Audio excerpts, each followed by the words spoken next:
You would never pick a doctor if you were having heart surgery based on being a family friend. You may, but you would never pick a lawyer if you were in a vehicular homicide case, based on, it's, cousin Charlie. And it just blows my mind how people pick their realtor and their lender sometimes. But I think it falls on us too. We don't do a good job of differentiating ourselves from each other, right?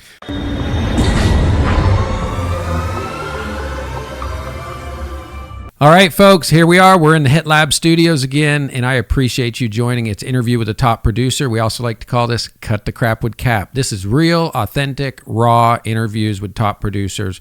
None of this bullshit where you get out there and just talk about how everything's great and everyone's winning and everyone's getting awards and accolades. We want to know the stuff what got those people to that point. Today, I've got a really good friend here today. I've known Andy for a long time. I'll say this first, beyond being an amazing real estate agent and leader, he's a great father. He's a great husband. He's always looking to improve. Made me want to gravitate towards Andy. So we've got Andy Hunt here today, your trusted real estate advisor with Nashville on the Move. And so I'm really honored that you're here today, Andy. Thanks, buddy. Appreciate you having me. When I asked you and I said, hey, you want to come to the studio and be on the show, what did you think? I was honored to do it. Yeah? Yeah, of course. Were you kind of like, I don't know what I'm getting into, but hey, what the heck? It didn't matter. I knew to be sitting down with you, and I'm okay with that. Have you always been the type of person that like kind of dives into, okay, cool, let's try it? Or have you had to grow into that? Probably a little bit of both. I mean, there's some things where I'm full steam ahead, and then there's some things where I'm a little bit more analytical about the process. Yeah. Analysis paralysis sometimes, right? But I say for the most part, hey, let's see what happens. I, always growing up, like I would always get in trouble because I wouldn't read the directions. I was a rip it open and try to figure it out, but then get all the way to the end. Now that I'm a dad, it's like, oh, what do those 3 screws go to? Yep. What are you? You read the directions? I do now. Okay. Yeah, because I've been putting things together and realized it doesn't work. It fell apart. What is your on your disc? Do you know what your disc is, or are you more analytical, or you're more of a driver? I'm a DI.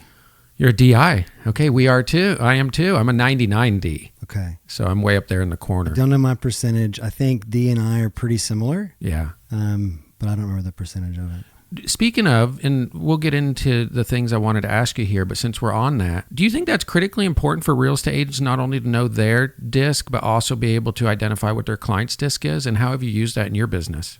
I do, and I haven't used it well enough as I should. But I do believe there's a value in that. I think that everybody's different. And I mean, just being married and having kids, I'm dealing with my 3 boys and my wife, and they're all different personalities. Yes. And I try to hammer something home with the kids, and my wife has to remind me, one, he's 7. Right. Even though you think he's 18, he's still 7. And what does he need? How can I communicate what I'm asking him to do where he hears it and then he's able to execute it?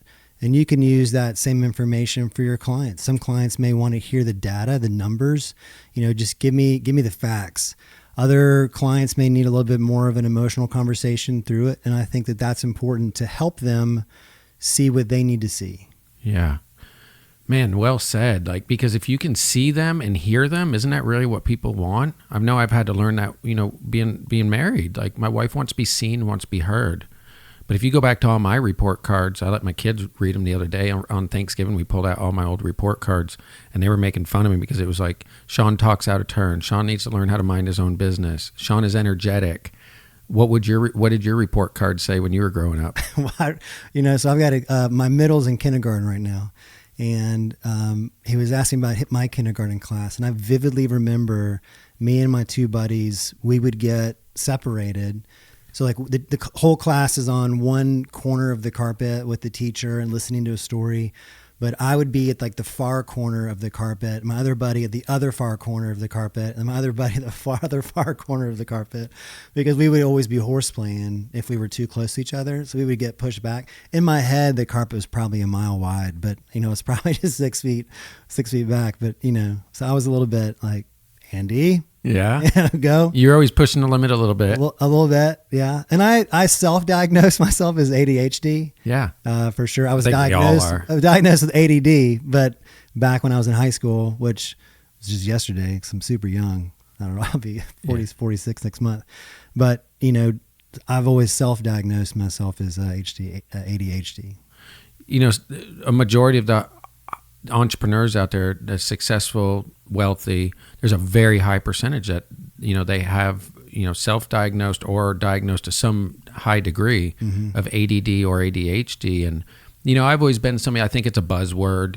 I think that we're just all created different with different gifts and talents, you know, and, you know, my dad was Jewish, and on the Jewish side, like, you meet a lot of Jewish people, like, they're just intense, fast, talk, you know, always want to do something. And I think a lot of it is just generational, and we need to embrace the fact that, hey, you know, maybe you're Italian and you're like, you know, you like to talk loud and you like food, like, just embrace it. You know, it doesn't mean you have to identify with a label or something. But, you know, growing up, going back to the DISC testing, you said something a second ago, it's so valuable as a husband and as a father, because not all our kids are the same way and respond the same way. And then when I really started pouring into that, it's been a big game changer in my business over the last 5-10 years, because how many times have you been sold something and it wasn't your style? Like, have you ever met with a financial advisor that went on and on about the data for an hour? Do you like that, or does that drive you nuts? I mean, I actually do like the data. You like it? Okay. I do. I think where I relate to it is if I'm telling someone, a salesperson, hey, this is what I'm looking for, and they're waiting for me to stop talking so that they can tell me like what they want to tell me instead of listening to what I'm saying. Right. You know, and even the simple fact of like then repeating what I'm saying so that I know that they hear me, and asking questions and learning. Right. You know, I think so many people have lost that art of truly listening, seek first to understand, right? Yes. And then move forward. And then I think because of that in sales too, so many people are, especially right now in this market, a lot of folks are working from scarcity. Yes. Instead of abundance. Amen. Knowing that there's still, even in a down market, there are still opportunities to be made. Yeah. And so a lot of agents or salespeople in any field where it's a down might be trying to push an agenda or get a sale or just move the needle instead of understanding, hey, as an advisor or someone who is truly caring about their clients, maybe it's not the time for them to buy. Maybe it's not the time for them to sell. Maybe it's the time for them to leverage that property for generational wealth. And so just truly listening to the client and finding out what they need, not how you need to serve them. This is going to be a good discussion because, I mean, we're getting into some, I think, really powerful stuff that can be a game changer, not only in your work, your vocation, but in your life. And you just said something, abundance over scarcity. And I heard someone say one time, you can learn DISC, you can go out and learn the sales techniques as far as like, you know, all the different closes. But the filet mignon that you wrap around it is whether you operate out of abundance or scarcity. And I teach my loan officers and I teach some of my realtors because that's what this is about today. And Content Creator University and just my business is like, learn something. If it makes your life better, go share it with others, right? And so I teach my guys, my loan officers, like, hey, listen to the client. If they're not an analytical and they're like me, like a bullet point guy, and you talk about all the data and the rates and the fees for, 30 minutes, you probably end up losing them. If you focus on the relationship and their family and trust and show them that you know what you're doing, then I'm going to make that decision. To break it down so you don't have to get all technical into that DISC, I think it's head, heart, gut. So you're a head guy, and you make decisions with your heart. Some people are heart and gut. I'm a heart gut guy. So like I'm really feely. If I look at you, I know you're put together well. I discern that you know what you're doing. You're an expert, and you hit the bullet points versus dragging something on and overselling me. I'll say, yep, let's do that. Whatever you would do. That's what I told my builder. That's what I tell a lot of medical professionals. I'm like, what would you do? And if I trust them, then I'll be like, let's do that. Right? I mean, you would hope so. If you're hiring an expert, give me your expert opinion on this situation. Yep. What would you do? Right. It's the thing that I tell my guys, really it boils down to the buyer shift, right? So the buyer shift, I had a mentor teach me this once. He said, when I was going to get Christy her diamond ring, the guy brought it out. He was a gut guy like me, my mentor for 10 years. He's still my mentor. And he said that he brought out 2 diamonds. He said, this is an excellent cut, clarity, and color, but it's a little smaller and it's a little more expensive. This one over here is bigger, but the clarity in the cut is not as good, but it's a lot bigger and it's a little bit less. Josh made a decision. He said, I'll take that one. He was ready. He was literally said, I was reaching for my wallet. And the guy said, wait a minute. I got one more I want to show you. He went back, got the third diamond, overwhelmed Josh. He said, let me think about it. Left, never bought the diamond from him, bought it from somebody else down the road. And that buyer shift, how many times have you caught yourself? Like, I'll do it all the time. I'm like, Sean, you've given them exactly what they want. You need to shut up and stop overselling. Listen to what they want, right? And that buyer shift, do you see that ruin some people out there in our industry in real estate, mortgages, and, is that a scarcity thing? I think there are still some buyers, especially in this market, who know they want to buy and are ready to buy. But there are so many headlines in the media nationwide that are driving some fear into their decision. And so they might just enjoy the process. Like, they enjoy looking at homes, and they'll just look at homes as much as they can and never pull the trigger. And they just have to start to ask them, more questions like, hey, I know you had these 5 things that were super important to you. This house has those. Tell me what the pros and cons are.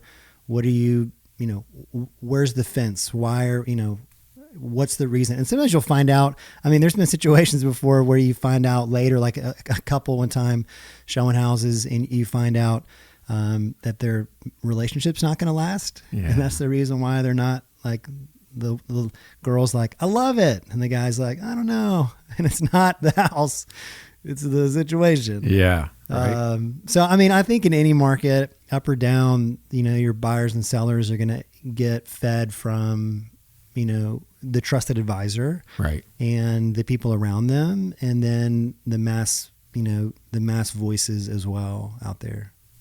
I try to reach a lot of people through our job and our vocation, to try to give them the tools and maybe the things that they can grab a hold of and walk with. And, regardless what your faith is, I tell people the Bible has some amazing business lessons in it too. And right now, I think everything that we're going through, I want to talk about this here in a second. This is one of my topics I wrote down. But 2023, I think, will be 2 things. It'll be the year of change, number one, and it'll be the year of resilience. I think there's going to be a lot of change next year, not being negative, but it's probably going to be tough. And what I meant by that is Hebrews 11:1 is my favorite verse, and that's the confidence, assurance of faith, seen and unseen. And that's always got me through life. I don't know if it was because I had such a jacked up childhood or what it is, but it's always worked out. Remain diligent, remain consistent, have faith, and you know what? It works out. It's chapters in the book. And I think a lot of people are struggling and having pain right now, and depression and comparison. And I just want people to know that, you're writing chapters in your book. Try to be as positive as you can about them, endure them, face them, and you're going to look back and you're going to say, hey, you know what? That was a chapter in my book. What do you think right now as far as the challenges, not only in real estate and but in life right now? Do you have any thoughts like that? What would you tell someone right now that is just really in the pits? Well, I think that is definitely an issue right now in the world. A lot of it driven by social media these days, right? We have just comparison of each other. What is this person doing? Why can't I do that? What do they have? Some of these accounts are just billionaire accounts, and you just look at their lifestyle and you're like, whoa, and then you just look at average Joe, you're like, I still wish I had that. The list goes on and on of whatever it can be, the comparison. And I think that the main thing for me to think about and to tell someone else is we can only control what's in front of us. We can only control what we can control. I can control when I wake up. I can control what I do when I wake up. I can control how I speak to people.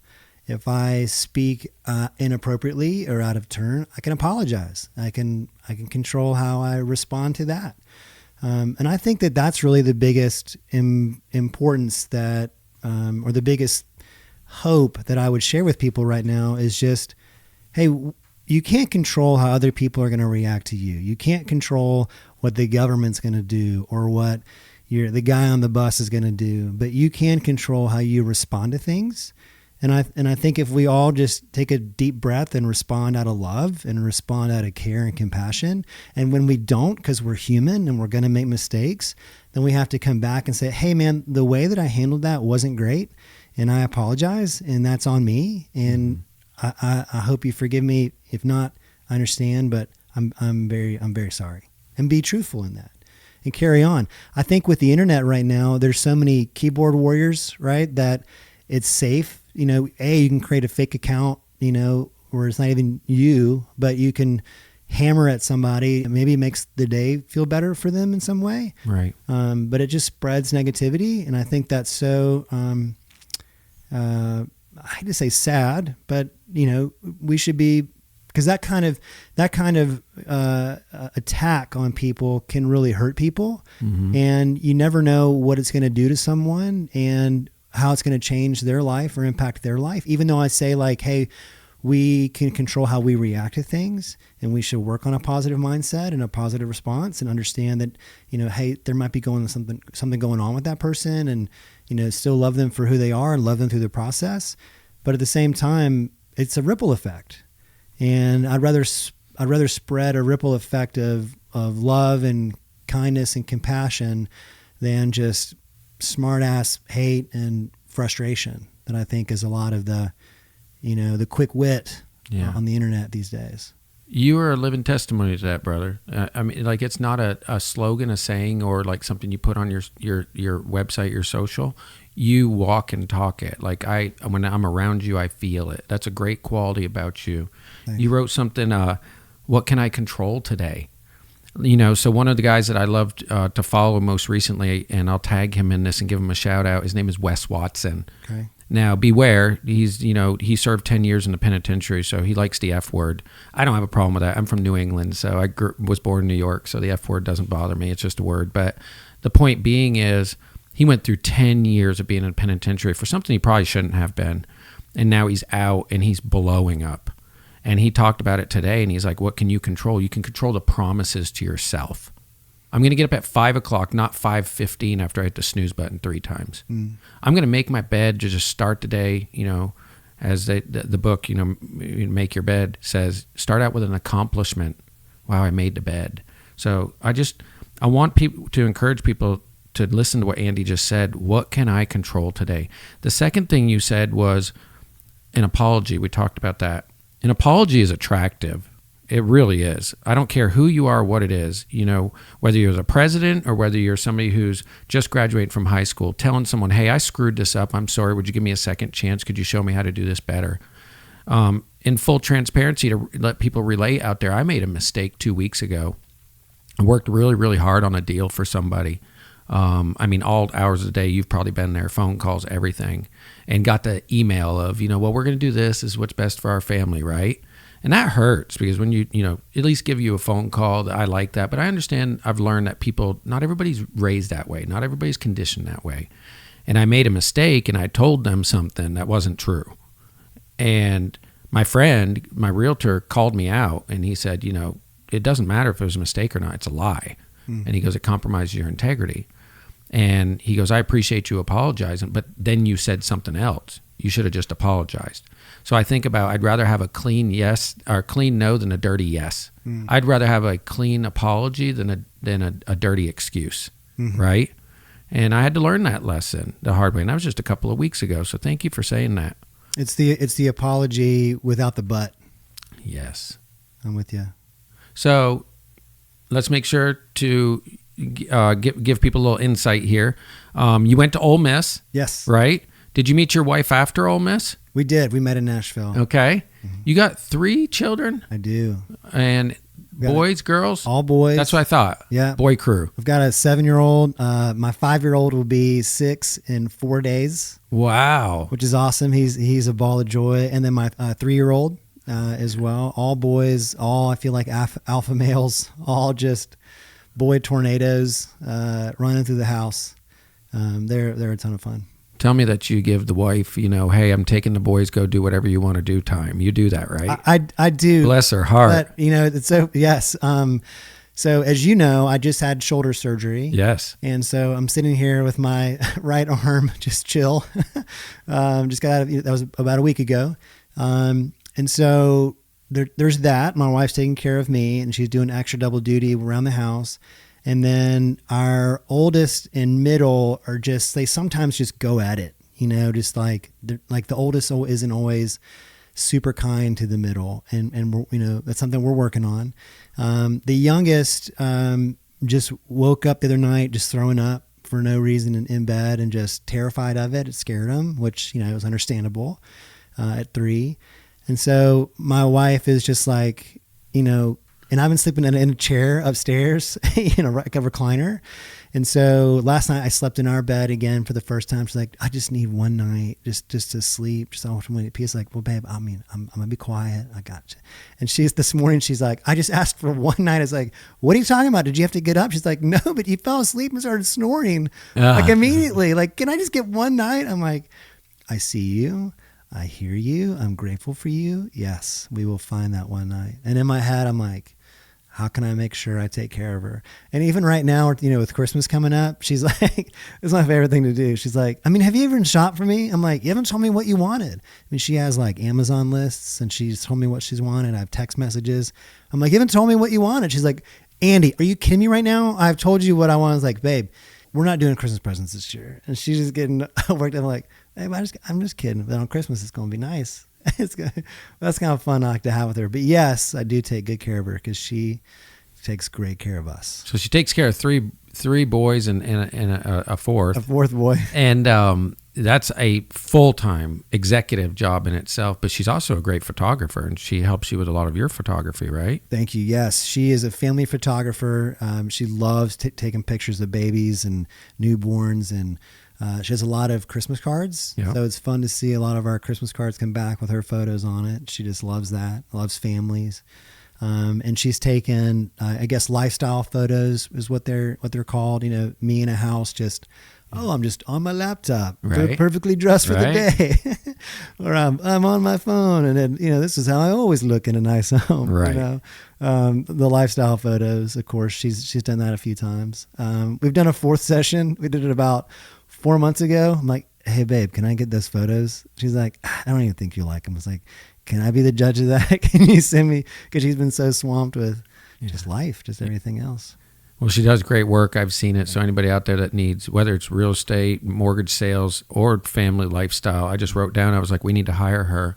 I'd like to get some family photos in our new farmhouse. And I don't do the Christmas card because they kind of get, delivered late, whatever, and then they get put away. I like to do a beginning of the year card or letter. I love that. So maybe we can get some photos as a family from her and put that in our letter. Be great. That'd be cool. So you've been in real estate for about how long now? 7 years. 7 years, okay. Full-time with Nashville on the Move, or did you start somewhere else, or who got you in real estate? So before real estate, I owned a CrossFit gym with a buddy of mine, and I did music as well, music production, mixing and engineering for the Christian world and singer-songwriter world. Nice. And so both of those two were very project-driven. And so I used to build houses in college, co-founded the Ole Miss chapter of Habitat for Humanity. So just loved people and loved houses, and then was like, talking to a friend of mine, Alan Perry, who's my mentor, a good buddy of mine. I'm on his team. Yeah. And was like, dude, I think I might want to do real estate. He's like, I think you would love it. Like you'd be good at that. And I was like, but I'm doing these other jobs. I've got my other businesses. He's like, you can do it at the same time. Like you can literally decide to answer your phone or not. And if you don't work, you don't get work, right? And we all know that. And so it was fun to kind of juggle those three for a while. And then I was listening to a podcast one time that was like, you can do 3 things really great. And I was like, yes, I've got the gym, I've got music, and I've got real estate. And he was like, but don't forget about your family, your faith, your community. And I was like, oh, right. That was one. So I sold the gym back to my partner, stopped doing music, and just focused on real estate 100%, and been doing that ever since, so that I could also then focus on my church and focus on my friends and focus on my family and grow that side of my heart and my life and my world. I didn't know that about you. you built houses, founded the Habitat for Humanity chapter at Ole Miss. You're very project driven, it seems. How has that set you up for a successful real estate career? Like, how were some of those lessons, how they transcend into your real estate career? Well, even going back before those, I mean, being a waiter in a restaurant and a bartender for so many years, every client, every customer needs something different. And so, and it's never my drink that I made, or it's never my record that I made, or it's never my body that maybe I was helping someone either lose weight, gain weight, or rehab, whatever they were needing to do. Just like it's not my house that I'm trying to sell somebody, right?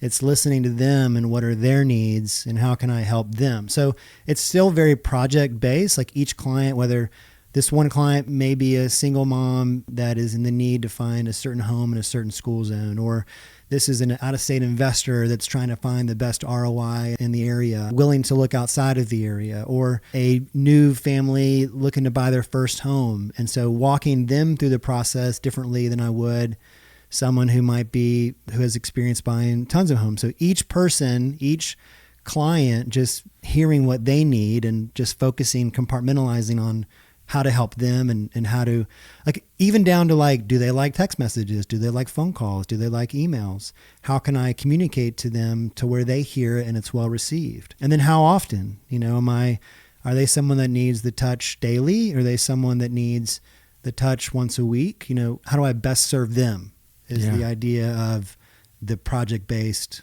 enjoyment that I get from like real estate. Man, folks, Andy just made me think of a tip. Like, I've already got, 7, 8, 9 notes here written. And I didn't have a notepad before I started this interview, but I brought it over here. I mean, a tip is, I don't know where you're going, what you're listening to, or who you're sitting in front of on the TV or your phone, but pull out a notepad and write things down because it gives you future content. I heard you say a couple of things here that I wrote down. You not only built houses, you're not only project driven, but what that tells me if I was buying a house from you is you're detail oriented at a very high level. You don't produce sound and music for Christian music artists at a mediocre level. It has to be. That's why you knew what to do with this mic when you came in here, right? The other thing is you're very systems oriented, but you also are a communications specialist. And I think that it's critically important that real estate professionals take their past and what they did and figure out how to formulate that into their brand in 2023. So a tip I would give you is, I know you pretty well. I didn't know that about you. So you got to figure out a way to put more media and more content, more creative out there in 2023 that lets people know that's an area of expertise of yours. I can already look at your videos. If y'all are not following Andy, is it the Andy Hunt or what's your? Andy Hunt Realtor. Andy Hunt Realtor. Follow his page. You'll see the quality of his work. Of course, we'll tag it here in the post. But I really think that's important to certain people. Other people, they want to work with their cousin's mother's sister, right? And that's okay, which blows my mind. It's like you would never pick a doctor if you were having heart surgery based on being a family friend. You may, but you would never pick a lawyer if you were in a vehicular homicide case, based on, it's, cousin Charlie. And it just blows my mind how people pick their realtor and their lender sometimes. But I think it falls on us too. We don't do a good job of differentiating ourselves from each other, right? Well, I think too, there's a track record involved. Yes. I think so many people assume that a lender is a lender and an agent's an agent. Like, if you have the license, then you're able to give them what they need. And I think that's where we lose sight of, yes, I've done well, but there are agents that have done crazy better than I have, and I aspire to do what they do. But there's history and there's volume, there's transactions, there's mistakes, there's wins, there's losses, there's history that when I'm in front of the next client, I can bring that to the table of experience and help them get to where they want to be. That I think sometimes when it is the family members, it's not so much the family member or the sister's cousin, aunt, it's just that they just got their license. Now, when I first got my license, I got work. I did pay for a lot of leads as well to help get the work done. But at the same time, like, I was able to take what I learned when I first started to get where I am here now.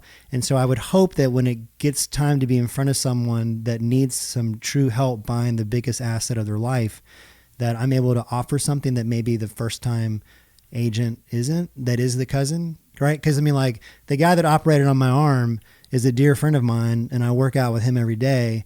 But he's also one of the best orthopedics in town. You know, he's best surgeons in town.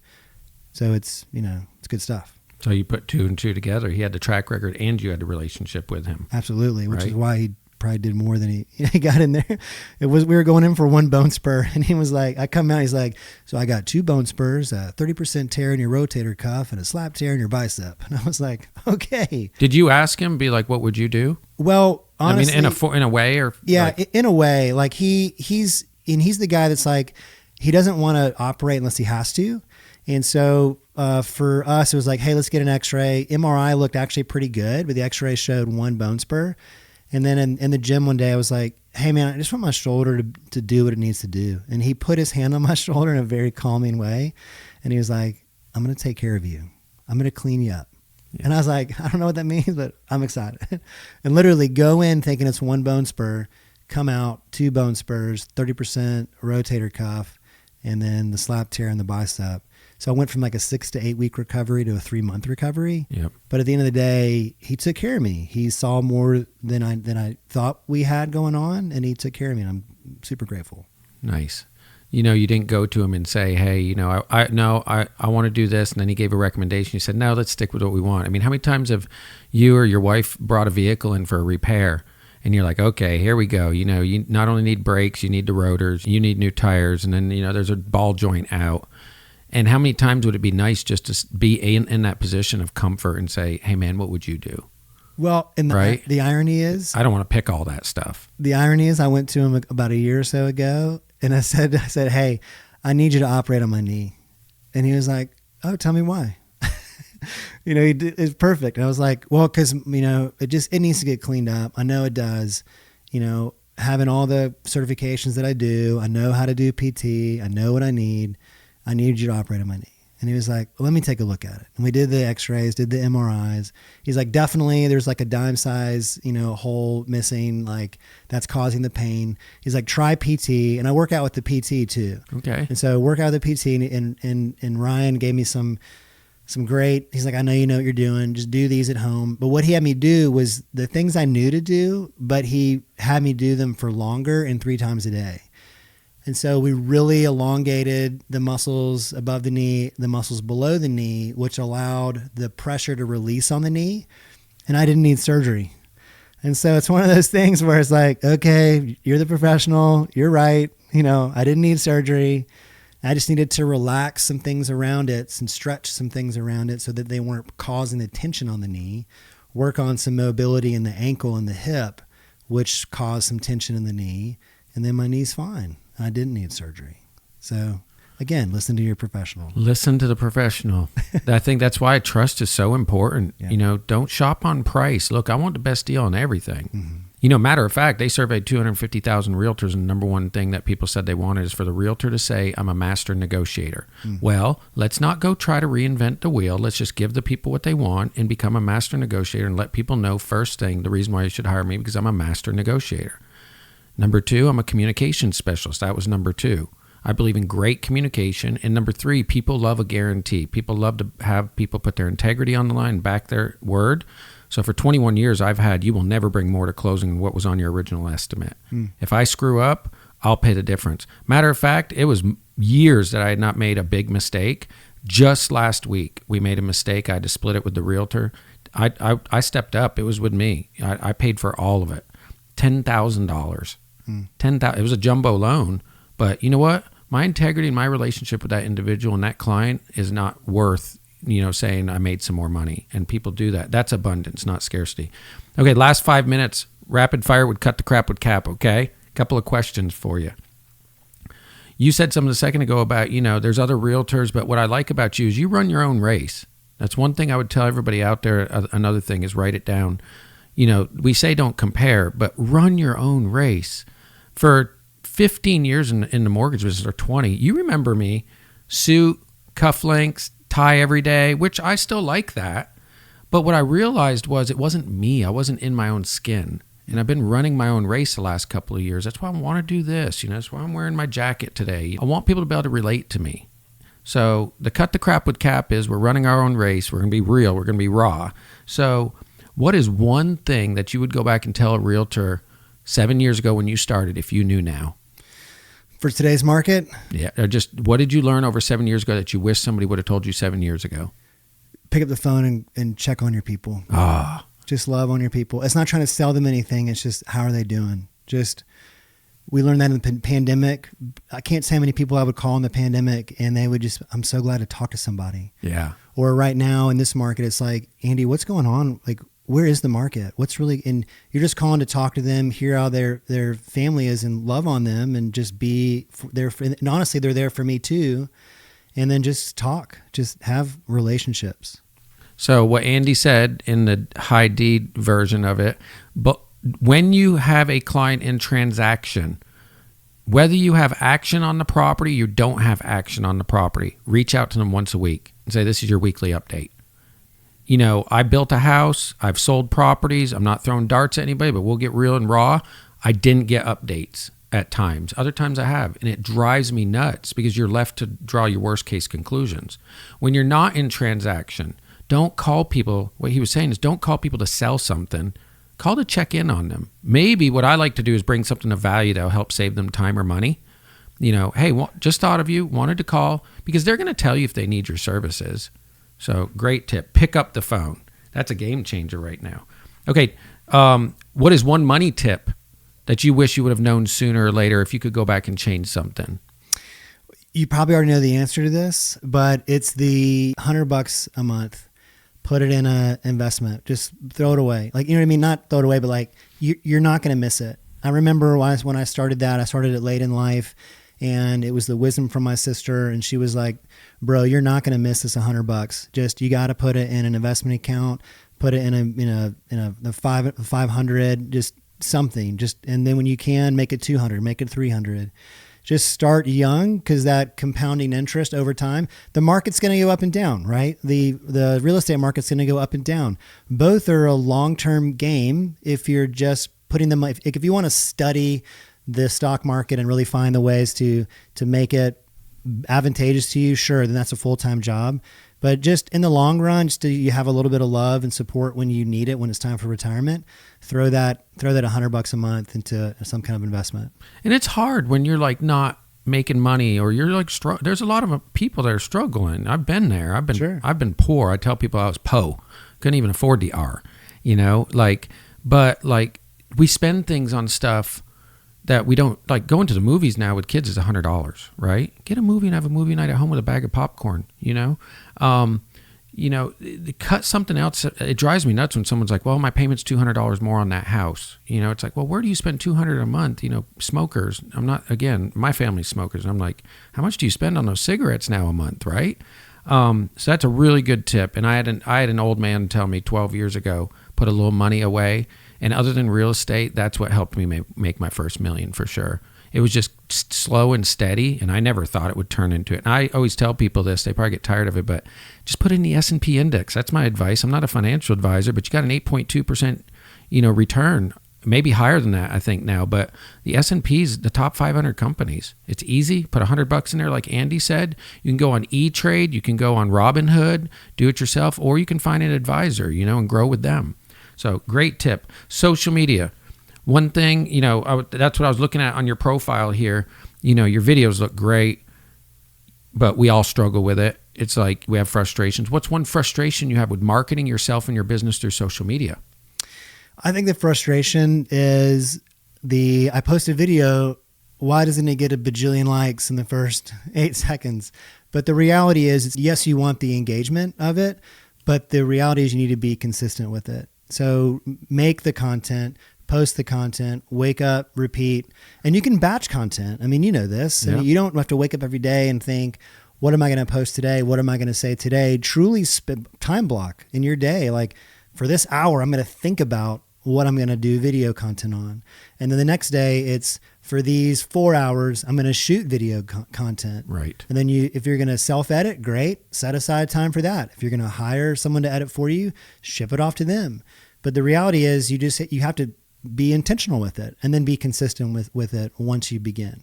Be intentional, Be consistent. You're speaking my language. My life's saying, y'all get tired of hearing this, but diligence and consistency will always outpace talent. Right here in my calendar, I've got content creation today. It's at 1:30. I sit down, I roadmap what I have coming up next week, any things like this, because you also got to remember to promote it or ask people to come to it. I mean, how many people are like, open house Saturday, and they're posting on Saturday morning? It's like, dude, my Saturday's already made up. You should have been posting out on Wednesday. Hey, block out your calendar. There's going to be a killer open house on Saturday. We're doing some giveaways. Stop by for 10 minutes, right? So, Andy, we could go on and on.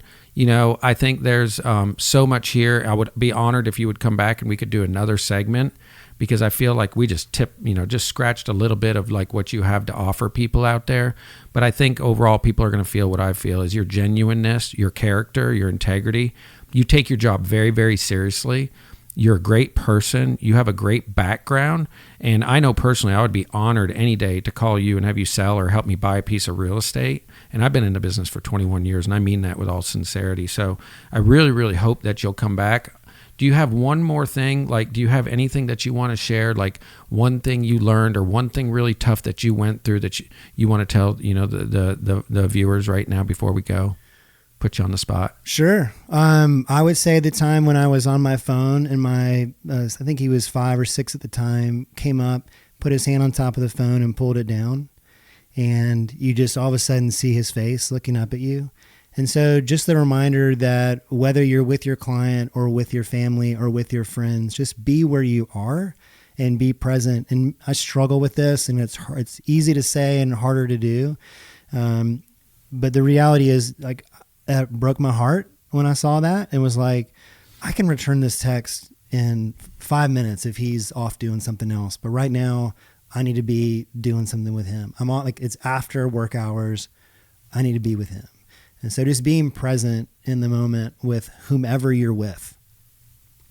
That's a lesson that you have to unfortunately sometimes learn the hard way. And I won't bore y'all with my similar story, but once you do it, you may do it again and again and again, but try to improve and learn from that, And I think the most attractive thing that makes me want to gravitate towards an entrepreneur is the fact, like, when they don't have their phone, like you haven't had your phone out once while we're here. I used to have lunch once a month with Mr. Bob Parks.